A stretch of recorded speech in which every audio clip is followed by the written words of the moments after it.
And this Gehry effect is exactly what some in Sydney are banking on too, with hopes that the UTS building will help regenerate the whole industrial neighbourhood it's part of. There's a calculated risk with Frank Gehry. You know he'll pull it off. His buildings will become famous.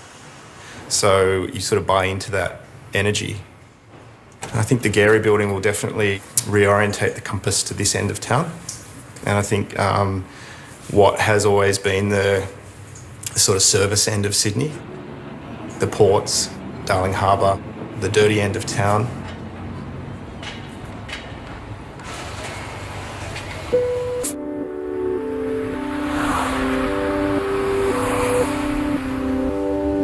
Frank Gehry rolls into town with his crew and his ideas into a town depressed. There's mostly liquor stores, crime, dirt, whores everywhere.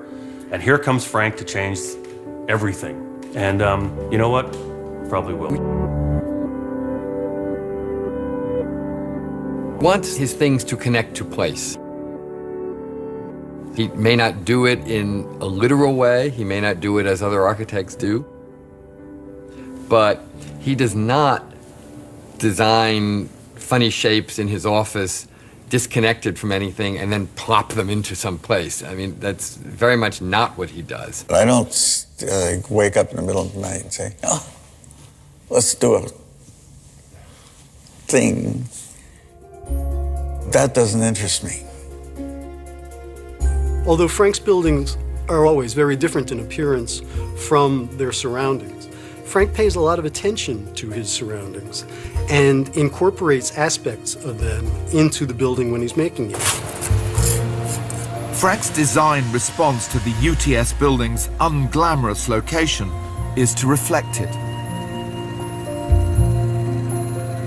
The eastern elevation is all brickwork. The basic idea of that is when you're standing in the city and you look west, all you see is brick facades everywhere.